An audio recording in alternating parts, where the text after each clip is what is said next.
नमस्कार मित्रों, ज्ञान गंगा चैनल में आप सभी का स्वागत है। आज हम लोग ऐसे मंदिर के बारे में चर्चा करने वाले हैं जिसका रहस्य और इतिहास शायद ही आप लोग को पता हो।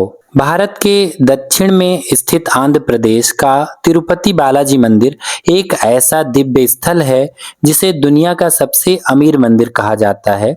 हर महीने यहाँ 300 से 400 करोड़ रुपए का दान आता है और इसकी कुल संपत्ति है करीब 5 लाख करोड़ रुपए, जो कई देशों के पूरे वार्षिक बजट से कहीं अधिक है। मंदिर के पास 11 टन से अधिक सोना जमा है, जिसमें 1000 किलो का स्वर्ण मुकुट, 2.5 टन सोने का कवच और अनगिनत स्वर्ण आभूषण शामिल हैं। फिर भी आश्चर्य की बात है कि इतनी अकूत और अपार संपत्ति के बावजूद भगवान वेंकटेश्वर को कर्ज में डूबा हुआ माना जाता है।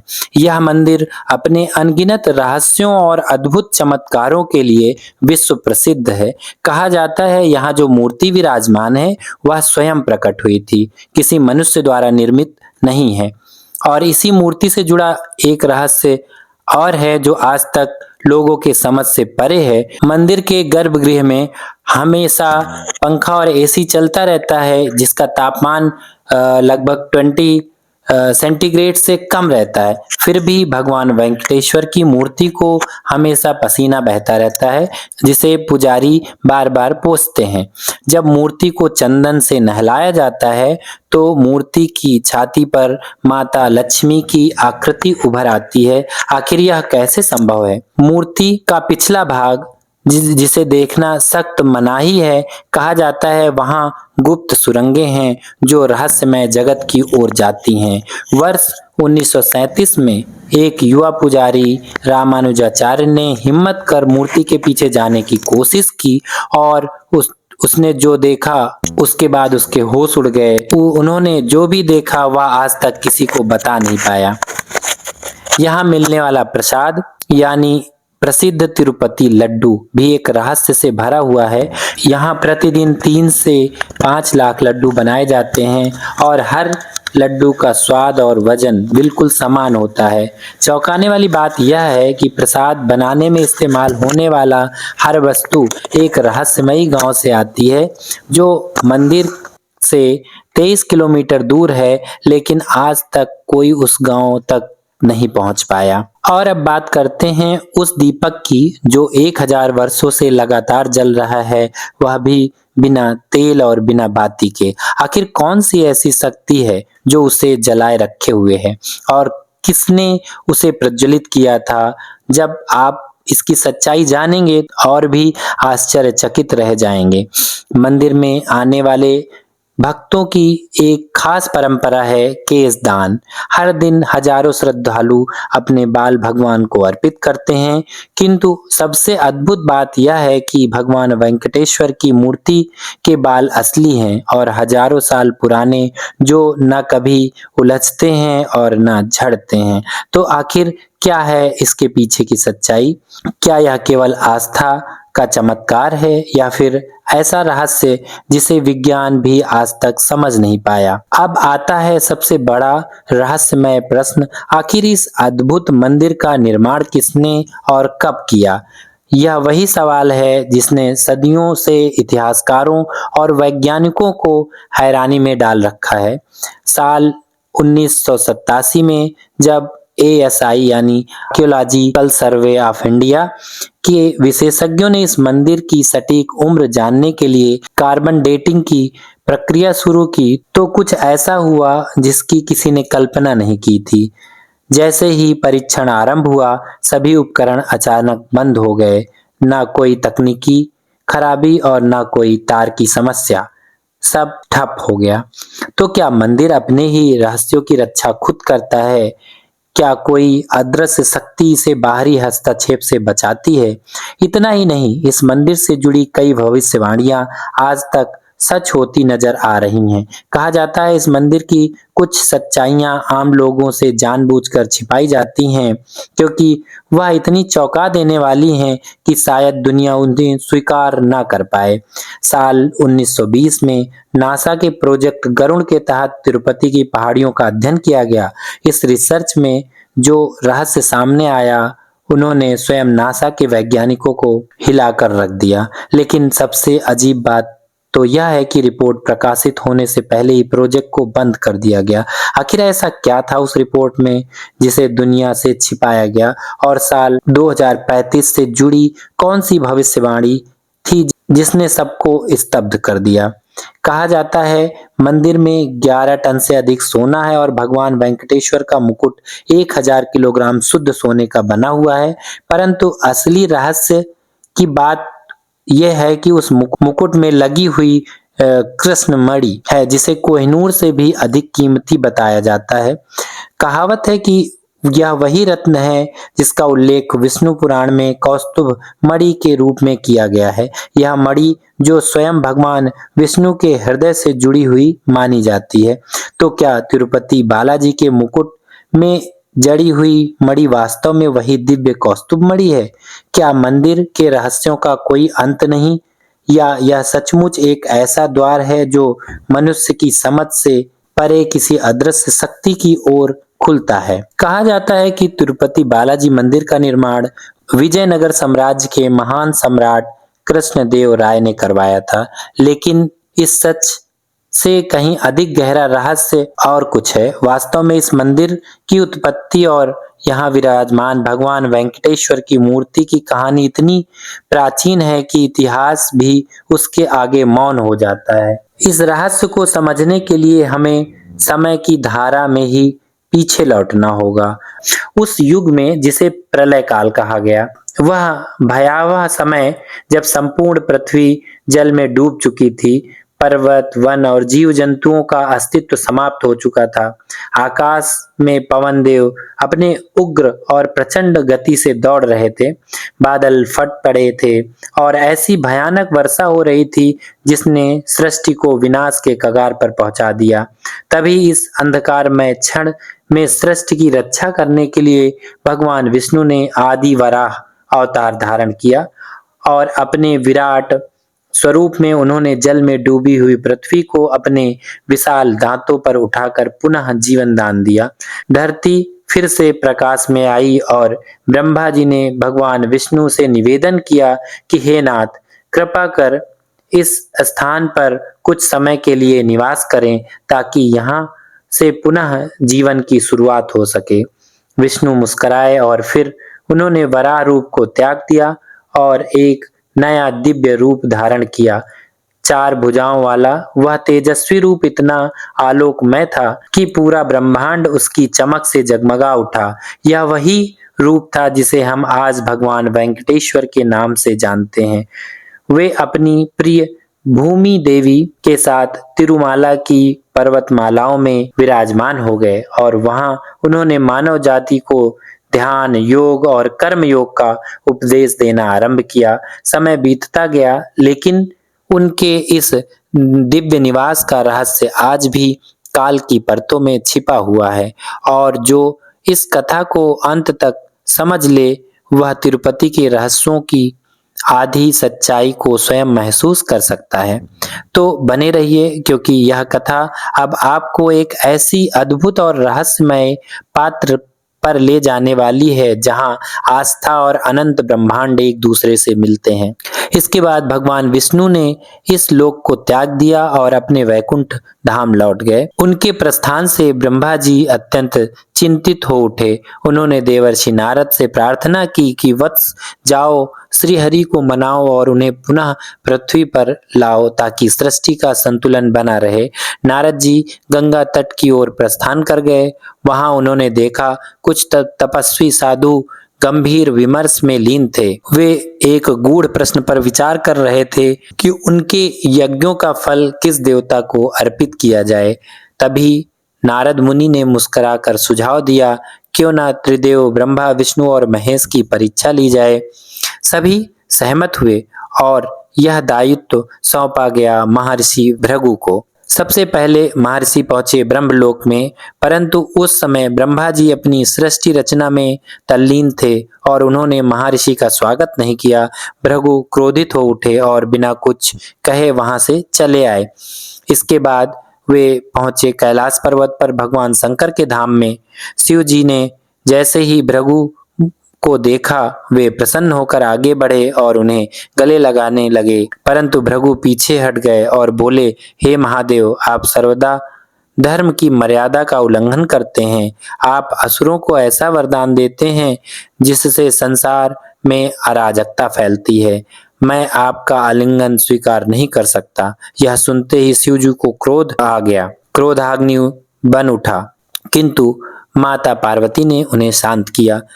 अब भृगु पहुंचे वैकुंठ धाम, जहां भगवान विष्णु शेषनाग की सैया पर शयन कर रहे थे और देवी लक्ष्मी उनके चरणों की सेवा में थी। भृगु मुनि के हृदय में अब भी क्रोध था। उन्होंने अचानक आगे बढ़कर विष्णु जी की छाती पर जोरदार लात मारी। संपूर्ण वैकुंठ थर्रा उठा, लेकिन भगवान विष्णु उठे क्रोध से नहीं बल्कि विनम्रता से।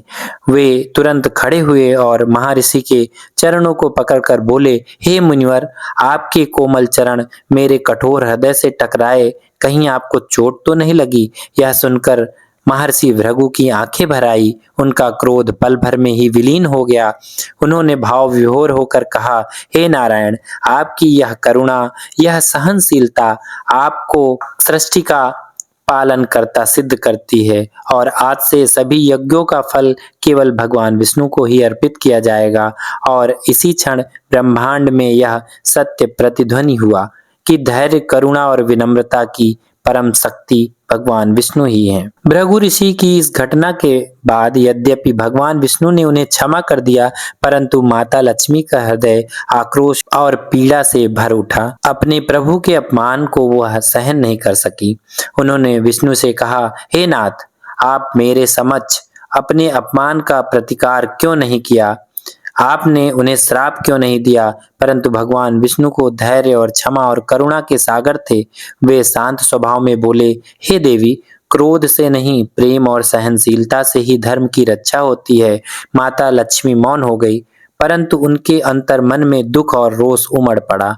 उन्होंने बैकुंठ लोक परित्याग कर दिया और पृथ्वी लोक पर तपस्या करने चली आई। कोल्हापुर के पवित्र स्थान पर उन्होंने गहन ध्यान और साधना प्रारंभ की। विष्णु जी जब वैकुंठ लौटे तो उन्हें हर ओर सन्नाटा और शून्यता महसूस हुई। देवी के बिना उनका धाम अधूरा प्रतीत होने लगा। वे व्याकुल हो उठे और अपनी प्रिय की खोज में स्वयं पृथ्वी पर उतर आए। उन्होंने पहाड़ों, नदियों और घने वनों में भटकते हुए माता लक्ष्मी को पुकारा, परंतु उन्हें कहीं भी नहीं पाया। थक कर वे वेंकटेश्वर पर्वत पर एक गुफा के पास स्थित विशाल चींटी की बांबी में जाकर विश्राम करने लगे। वहीं उन्होंने अपने दिव्य तेज को मिट्टी की परतों में छिपा लिया और गहरी ध्यान अवस्था में चले गए। उनकी यह अवस्था देख ब्रह्मा और शिव दोनों व्याकुल हो उठे। उन्होंने निश्चय किया कि वे स्वयं विष्णु की सहायता करेंगे, इसलिए उन्होंने गाय और बछड़े का रूप धारण किया और माता लक्ष्मी के पास पहुंचे। माता ने उन दोनों को उस समय राजा सोल को भेंट कर दिया। राजा ने उन्हें अपने महल की गौशाला में रखवाया और उनकी देखभाल का कार्य एक चरवाहे को सौंप दिया। कुछ दिनों तक सब सामान्य था, पर अचानक गाय ने दूध देना बंद कर दिया। चरवाहा अचंभित रह गया कि आखिर दूध कहाँ जा रहा है। एक दिन उसने चोरी छिपे गाय का पीछा किया। गाय सीधी तिरुमाला की पर्वत पहाड़ियों पर जा पहुंची और उस चींटी की बांबी के पास जाकर अपना सारा दूध भीतर उड़ेलने लगी। चरवाहा स्तब्ध रह गया और जब उसने ध्यान से देखा तो उसकी आंखें श्रद्धा और भय से फैल गईं। बांबी के भीतर स्वयं भगवान विष्णु विराजमान थे, जो उस दूध को पीकर अपनी भूख मिटा रहे थे। क्रोध में अंधा होकर चरवाहे ने कुल्हाड़ी उठाई और गाय पर फेंक दी, पर तभी दिव्य प्रकाश फैल गया। भगवान विष्णु प्रकट हो गए और गाय की रक्षा के लिए आगे बढ़े।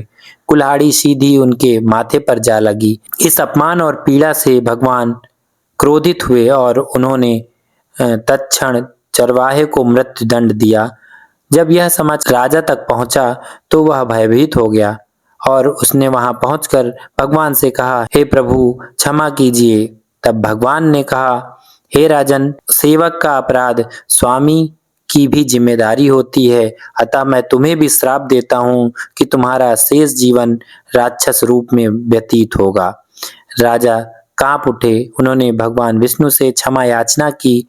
विष्णु जी का क्रोध शांत हुआ और उन्होंने कहा, हे राजन, तुम्हें वरदान देता हूँ कि अगले जन्म में तुम आकाश राजा के रूप में जन्म लोगे और तुम्हारी पुत्री पद्मावती होगी। वही होगी जो मेरे वेंकटेश्वर रूप की पत्नी बनेगी। और इसी क्षण से प्रारंभ हुआ तिरुपति बालाजी के वेंकटेश्वर अवतार की यह दिव्य कथा, जिसने पृथ्वी को पुनः आस्था, प्रेम और चमत्कार का साक्षी बनाया। हुआ वही दिव्य संयोग, राजा चोल का पुनर्जन्म हुआ आकाश राजा के रूप में और उनके घर एक दिव्य सुंदर कन्या पद्मावती का जन्म हुआ।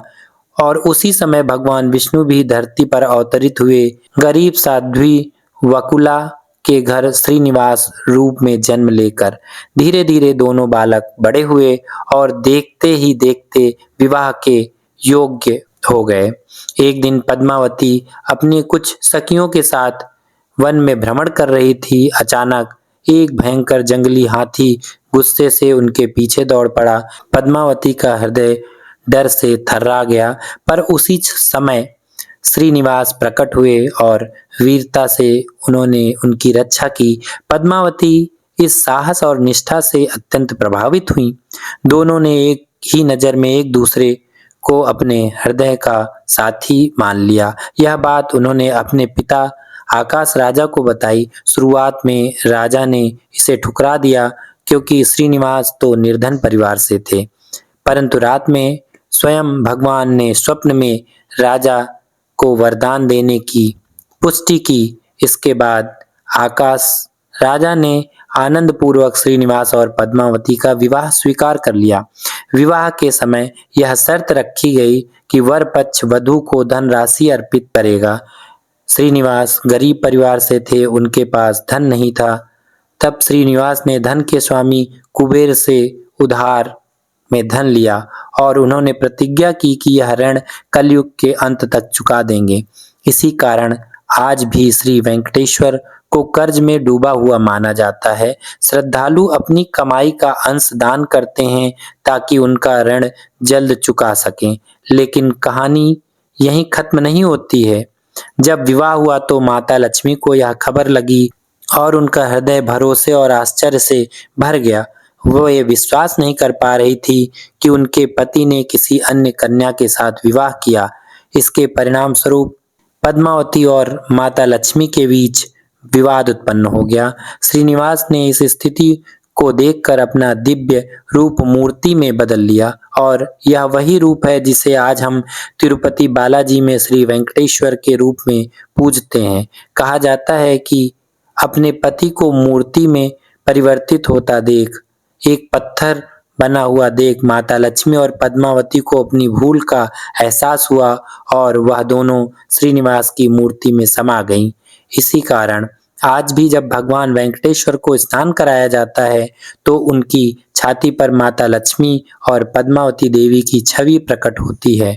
अद्भुत रूप से स्नान के पश्चात पुजारी भगवान को नीचे धोती पहनाते हैं और ऊपर शरीर को साड़ी से सजाया जाता है। यह अनोखा दृश्य आज भी भगवान विष्णु और लक्ष्मी जी के चमत्कारों का जीवन प्रमाण है। लेकिन मित्रों, क्या आप जानते हैं कि इस भव्य तिरुपति बालाजी मंदिर का निर्माण वास्तव में किसने और कब कराया? यह प्रश्न सदियों से इतिहासकारों और विद्वानों के लिए एक रहस्य बना हुआ है। IIT मद्रास ने 2018 में एक शोध किया। उन्होंने पाया कि मंदिर की दीवार में इस्तेमाल हुए पत्थरों के बीच का फासला हमेशा 0.2 इंच रखा गया है। एक परिशुद्धता जो आधुनिक लेजर तकनीक के बिना संभव नहीं मानी जाती, और यह सब हजारों साल पहले संभव किया गया। तो क्या आप सोच सकते हैं कि इस भव्य और अद्भुत निर्माण का श्रेय किसे जाए? आइए जानते हैं इसका इतिहास क्या है। 9वीं सदी के शिलालेख के अनुसार पल्लव राजवंश ने लगभग 825 ईस्वी में मंदिर का प्रारंभिक रूप बनवाया। काले ग्रेनाइट पत्थरों से उन्होंने मंदिर का गर्भगृह का स्थापना किया। इसके बाद चोल राजवंश ने 11वीं शताब्दी में मंदिर का विस्तार किया और 12 गांव मंदिर को दान में दिए गए। मंदिर की असली भव्यता तब आई जब विजयनगर साम्राज्य के सम्राट कृष्णदेव राय ने 1509 और 1529 के बीच स्वर्ण गोपुरम का निर्माण करवाया और 30 गांव मंदिर को अर्पित किए गए। 1750 में मराठा शासक रघुनाथ राव पेशवा ने चांदी का विशाल सिंहासन दान किया। ब्रिटिश काल में मंदिर का प्रबंधन महंतों के हाथ में रहा। 1933 में स्थापित टीटीडी आज 300 से अधिक मंदिरों का संचालन करता है। मंदिर परिसर में 1200 से अधिक शिलालेख हैं और एएसआई ने 10वीं सदी की गुप्त सुरंगों का भी पता लगाया। माना जाता है यहाँ 7 गुप्त सुरंगें हैं, जिनमें ब्रह्मास्त्र सुरंग, स्वर्ण बंदर मार्ग और काला पानी सुरंग प्रमुख हैं। अब बात करते हैं मंदिर के खजाने की। मंदिर के पास लगभग 25 लाख करोड़ की संपत्ति है। साल भर मंदिर खर्च करता है 2000 करोड़ से अधिक, लेकिन इसके बावजूद पैसे की इतनी तेजी से बढ़ते जा रहे हैं। मासिक आय लगभग 300 से 400 करोड़ और सालाना कमाई 5000 करोड़ से भी ऊपर पहुंच जाती है। मंदिर के पास 11 टन से अधिक सोना है, जिसमें 1000 किलोग्राम का मुकुट और 2.5 टन सोने का कवच और अनगिनत आभूषण शामिल हैं। 2022 में एक भक्त ने 1000 किलो का सोना दान किया, जो किसी मंदिर को मिला सबसे बड़ा दान माना गया। टीटीडी ही इस सोने और खजाने की सुरक्षा और प्रबंधन करता है। सिर्फ सोना ही नहीं, मंदिर के पास 43,000 एकड़ जमीन, शेयर मार्केट में 10,000 करोड़ का निवेश और दुनिया भर में 12 बैंक अकाउंट हैं। इन सबको सुरक्षित रखने के लिए भूमिगत वॉल्ट बनाया गया है, जिसकी सुरक्षा भारतीय रिजर्व बैंक जितनी सख्त है और इसे खोलने के लिए 3 अलग-अलग लोगों की उंगलियों के निशान चाहिए होते हैं। अब सवाल उठता है, यह पैसा कहाँ जाता है? तो मंदिर हर साल सैकड़ों करोड़ों सामाजिक कल्याण पर खर्च करता है। हर दिन 2 लाख से 4 लाख भक्तों को मुफ्त में भोजन दिया जाता है। 20 से अधिक हॉस्पिटल और मेडिकल कॉलेज गरीबों का मुफ्त में इलाज करते हैं और 300 से अधिक स्कूल और कॉलेज में 500 से ज़्यादा बच्चों को फ्री शिक्षा प्रदान की जाती है। इतना खर्च करने के बावजूद मंदिर इतना अमीर कैसे होता है? असल में मंदिर सिर्फ खर्च नहीं करता, बल्कि निवेश भी करता है। 12,000 करोड़ से अधिक फिक्स डिपॉजिट में जमा है, जो सालाना 8,000 करोड़ का मुनाफा देते हैं। 10,000 करोड़ से अधिक शेयर मार्केट में निवेश किया गया है, जैसे रिलायंस, टाटा, एसबीआई से भी भारी लाभ होता है। इसके अलावा और कई जगहें निवेश करता है मंदिर, जिसमें संपत्ति दिन ब दिन बढ़ती जा रही है और इसी बीच श्रद्धालु भी लाखों रुपए का दान करते हैं, जिससे मंदिर का धन और आस्था दोनों लगातार बढ़ते जा रहे हैं। यहाँ श्रद्धालु केवल धन ही नहीं, बल्कि बाल भी दान करते हैं। यह एक विचित्र और रहस्यमयी परंपरा है। अक्सर लोग पूछते हैं, आखिर लोग अपने बाल क्यों दान करते हैं? तो आइए जानते हैं इसके पीछे की सच्चाई। पौराणिक कथाओं के अनुसार जब उस चरवाहे ने भगवान विष्णु के सर पर कुल्हाड़ी मारी तो उनके माथे में गहरी चोट आई और उनके कुछ बाल कटकर गिर गए। इसी दृश्य को देखते हुए गंधर्व राजकुमारी नीला देवी ने बिना किसी झिझक के अपने लंबे और खूबसूरत बाल काटकर भगवान विष्णु के सिर पर जोड़ दिए। बाल स्त्री की बाहरी सुंदरता का प्रतीक होते हैं, लेकिन नीला देवी ने भी यह निस्वार्थ भेंट भगवान विष्णु को इतनी भाई की उन्होंने घोषणा कर दी कि जो भी तिरुपति आकर अपने बाल दान करेगा, उसकी मनोकामना पूर्ण होगी। और इसी कारण आज भी लाखों भक्त यहाँ आते हैं और अपने बाल दान करते हैं। माना जाता है कि वेंकटेश्वर भगवान की मूर्ति में जो बाल हैं वह नीला देवी के ही हैं, जो हजारों सालों से जिंदा हैं, न झड़ते हैं और न उलझते हैं। जब भक्त मंदिर में केश दान करते हैं तो मंदिर कर्मचारी इसे इकट्ठा करते हैं, फिर बालों को धोकर साफ करके हेयर विक्स और हेयर एक्सटेंशन बनाया जाता है और बाद में इन्हें बेचा जाता है। विदेशों में भारतीय बालों की भारी मांग है और इसी से मंदिर को हर महीने लगभग 20 लाख का मुनाफा होता है। लेकिन यह केवल बाहरी रहस्य है। अब हम जानने वाले हैं वह रहस्य जो विज्ञान और आपकी सोच से परे है। मूर्ति के पीछे गुप्त परतें और गुप्त सुरंगों का क्या रहस्य है? तो कमेंट में बालाजी महाराज की जय जरूर लिखें।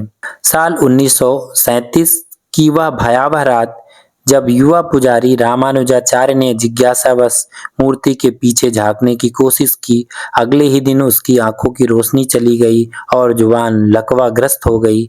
आज भी मंदिर के रिकॉर्ड में इसे दिव्य साप के रूप में दर्ज किया गया है। क्या यह सच में कोई अलौकिक घटना थी या फिर मूर्ति के पीछे छुपा है कुछ ऐसा रहस्य जिसे मानव आंखें देख ही नहीं सकती? वाल्मीकि रामायण में एक चौंकाने वाला तथ्य मिलता है कि मूर्ति का पिछला हिस्सा ब्रह्मांडीय ऊर्जा का केंद्र है, जिसे बैकुंठ का द्वार कहा जाता है, जहां से आध्यात्मिक और भौतिक संसार जुड़े हुए हैं। मंदिर के वरिष्ठ पुजारी श्री निवासाचार्य ने 2018 में बताया कि रात के समय जब मैं अकेले गर्भगृह में होता हूं तो मूर्ति के पीछे से किसी के सांस लेने की आवाज सुनाई देती है, जैसे कोई जीवित हो। 2005 में एक पुजारी ने दावा किया कि उसने मूर्ति के पीछे नीली रोशनी देखी। फिर 2011 में इंफ्रारेड कैमरा लगाने की कोशिश की गई, लेकिन वह अचानक फेल हो गया। 2019 में आईआईटी मद्रास के वैज्ञानिकों ने एक चौंकाने वाला खुलासा किया। मूर्ति का पिछला हिस्सा रेडियो एक्टिव गुण दिखाता है। जब उस पर लाइट पड़ती है तो वह अजीब सी तरंगे गूंजती हैं। पर यह केवल एक थ्योरी है। विज्ञान आज भी इस रहस्य को पूरी तरह समझ नहीं पाया। धर्म ग्रंथों के अनुसार जहां दूसरे लोक में जाने के लिए कई गुप्त सुरंगें हैं, जनवरी 2022 की रात 2 बजे एएसआई की टीम मंदिर के नीचे गुप्त सुरंगों का दरवाजा खोल रही थी। जैसे ही उन्होंने कदम रखा, सभी टार्च अचानक बंद हो गए, लेकिन रेडियो डिवाइस से अजीब सी सिसकी की आवाज आई। अगले ही पल टीम लीडर डॉक्टर रवि ने खुदाई रोकने का आदेश दे दिया। क्या उन्होंने वहां कोई अलौकिक शक्ति देखी थी या फिर कोई प्राचीन रहस्य था जिसे दबाना जरूरी था? धर्मशास्त्रों के अनुसार यहाँ 7 गुप्त सुरंगें हैं, जिनमें 3 प्रमुख हैं। पहली है ब्रह्मास्त्र सुरंग। इस सुरंग के अंत में एक ऐसी शक्तिशाली अस्त्र है जिसे इस्तेमाल करने वाला सबसे ज्यादा शक्तिशाली बन जाएगा। 1993 में जब ब्रिटिश इंजीनियरों ने इसकी खोज करने की कोशिश की, लेकिन 5 इंजीनियर रहस्यमय रूप से गायब हो गए। इसके बाद यह खोज रोक दी गई। दूसरी है स्वर्ण बंदर मार्ग। माना जाता है कि विजयनगर सम्राट के राजा कृष्णदेव राय ने यहाँ 500 टन सोना छिपाया था। 2018 में ग्राउंड रडार सर्वे किया गया तो वहाँ अकल्पनीय और अद्भुत धातुएं मिली। तीसरी है काला पानी सुरंग। इसमें एक अज्ञात काले पानी जैसा तरल पदार्थ भरा है। 2001 में जब लैब टेक्नीशियन ने इसका सैंपल जांचने की कोशिश की तो उसकी आंखों की रोशनी चली गई। आखिर ऐसा क्या हुआ? तिरुपति बालाजी की रहस्यमयी कहानियां यहीं समाप्त नहीं होती। हर सुरंग पर छिपा है एक गहरा और अलौकिक रहस्य। यह एक प्राचीन शक्ति और दिव्यता का सबूत देती है। असली चौंकाने वाला रहस्य तो भगवान की मूर्ति से निरंतर बहने वाला पसीना है। मंदिर परिसर में पंखे और एसी लगातार चलते रहते हैं क्योंकि बालाजी की मूर्ति से निरंतर गर्मी निकलती रहती है। इसी कारण मूर्ति से हमेशा ही पसीना निकलता रहता है। पुजारी नियमित रूप से मूर्ति को कपड़े से पोंछते हैं, लेकिन कुछ देर में मूर्ति फिर से पसीने से भीग जाती है। इतना ही नहीं, मूर्ति से समुद्र की लहरों जैसी ध्वनि गूंजती हुई सुनाई देती है, जिसे भक्ति मूर्ति के जीवित होने का प्रमाण मानते हैं। स्थानीय मान्यता के अनुसार बालाजी के चरणों से वैकुंठ की पवित्र नदी प्रवाहित होती है। मंदिर परिसर में स्थित भावी कुआं भी इसी नदी से जुड़ा हुआ माना जाता है। यह भी चमत्कारिक तथ्य भक्तों के विश्वास को और दृढ़ करता है। जहां स्वयं भगवान विष्णु निवास करते हैं, इसी कारण तिरुपति को कलयुग का बैकुंठ कहा गया है। सबसे चौंकाने वाली बात यह है कि बालाजी की मूर्ति के सामने हजारों वर्ष से एक दीपक निरंतर जल रहा है, और वह भी बिना तेल और बाती के। आखिर इसके पीछे क्या सच्चाई है? आखिर वह अद्भुत गांव जहां से मंदिर की सामग्री आती है, लेकिन आज तक उस गांव को कोई नहीं जानता। यहाँ है वह रहस्य जो आपके होश उड़ा देगा। 1000 साल से जल रही यह वही लौ है जिसने वैज्ञानिकों को हैरान कर दिया है। जब राजा कृष्णदेव राय ने पहली बार इस दीपक को जलवाया था, तो आज तक यह एक पल बिना बुझे जल रहा है। यह कोई मिथक नहीं है, बल्कि टीटीडी के ऐतिहासिक रिकॉर्ड में यह सच्चाई दर्ज है। सबसे चौंकाने वाला सवाल, आखिर यह दीपक बिना तेल और बाती के कैसे जलता है? तो 2017 में डीआरडीओ की टीम ने इसका अध्ययन किया। उन्होंने पाया कि यह दीपक अमृत तुल्य नामक तेल से जलता है, जो हिमालय की जड़ी बूटियों से तैयार किया गया है।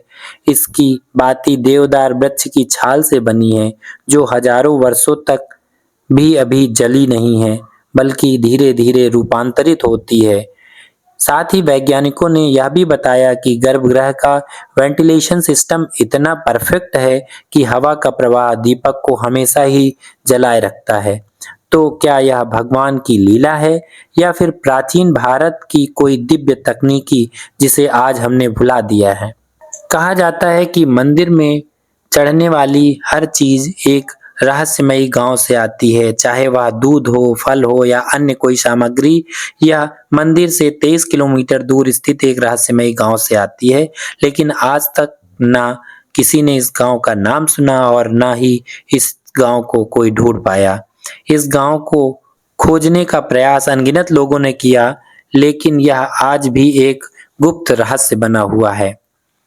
इसी मंदिर से जुड़ी है एक खतरनाक भविष्यवाणी, जिसे नासा तक ने सच माना। तो आखिर वह भयावह भविष्यवाणी क्या थी जिसने वैज्ञानिकों को भी चौंका दिया? लेकिन उससे पहले आइए जानते हैं यहाँ बनने वाले प्रसाद की कहानी, जो आज भी चर्चा का विषय है। तिरुपति मंदिर का प्रसिद्ध लड्डू प्रसाद अद्भुत और रहस्यमयी है। कहते हैं भगवान वेंकटेश्वर की मूर्ति स्थापित की जा रही थी, तो पुजारियों को समझ नहीं आ रहा था कि प्रभु को भोग में क्या अर्पित करें। तभी एक बूढ़ी माँ एक थाल में लड्डू लेकर आई और बोली, यह लड्डू की थाली प्रथम नैवेद्य के रूप में स्वीकार करें। पुजारियों ने वह लड्डू भगवान को अर्पित किया और फिर प्रसाद के रूप में ग्रहण किया। लड्डू का स्वाद इतना अद्भुत था कि पुजारी हैरान रह गए। तब उन्होंने बूढ़ी माँ से पूछा, यह लड्डू बनाने का तरीका क्या है? बूढ़ी माँ ने पूर्ण विधि बताई और कुछ पल में वह अंतर्ध्यान हो गई। इस घटना के बाद माना गया कि देवी लक्ष्मी ने स्वयं प्रसाद के लिए संकेत देने पुजारियों की सहायता करने आई थी।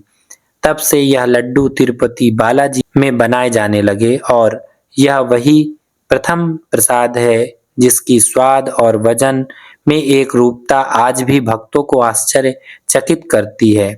अब बात करते हैं भविष्यवाणी की, जिसने नासा के वैज्ञानिकों को भी चौंका दिया। भविष्य पुराण के अनुसार जब कलयुग अपने चरम पर होगा, तब तिरुपति की पहाड़ियों से एक विचित्र प्रकाश निकलेगा और भगवान वेंकटेश्वर की मूर्ति अपना रूप बदल देगी।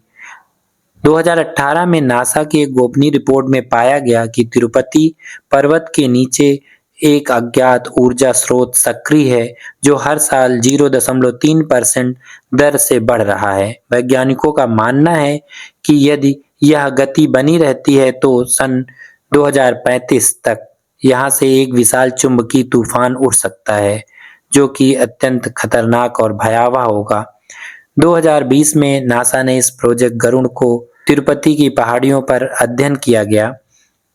लीक हुए दस्तावेजों के अनुसार यहाँ की चट्टानों में एक अज्ञात धातु मिली है जो अंतरिक्ष में पाए जाने वाले उल्कापिंडों जैसी है।